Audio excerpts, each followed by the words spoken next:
vuole andare, vede che c'è una linea verde, la lasci e si tenta di scorrere qualcosa.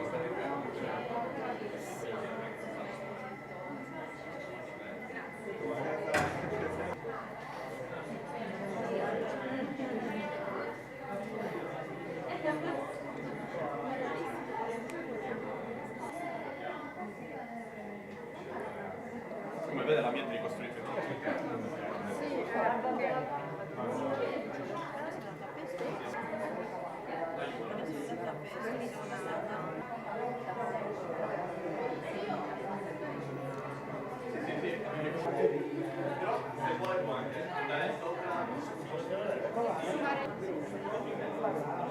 finisci su qui.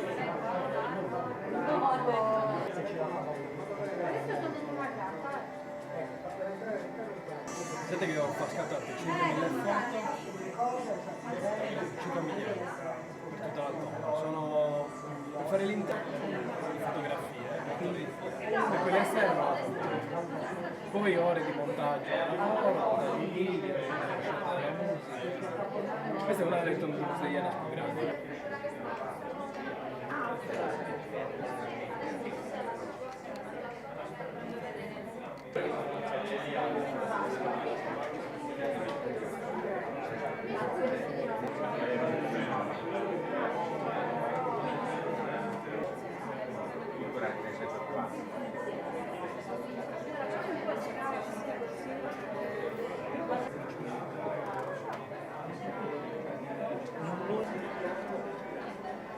Tentano di incontrare qualche preistorico vecchio.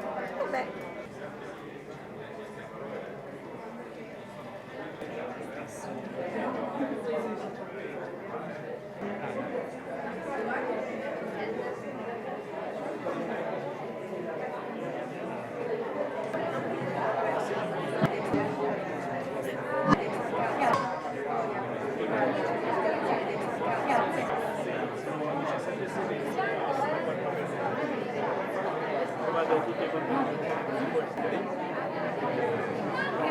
Oggi diciamo nell'area archeologica abbiamo ora diciamo fra i vari una pietra dove si trova un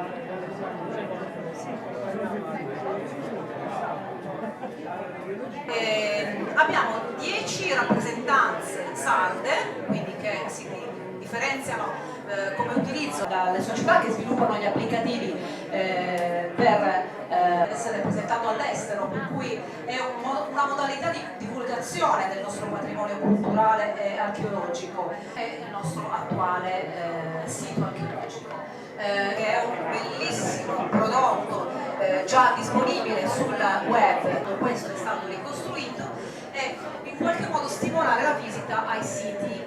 C'è il pozzo di Santa Cristina.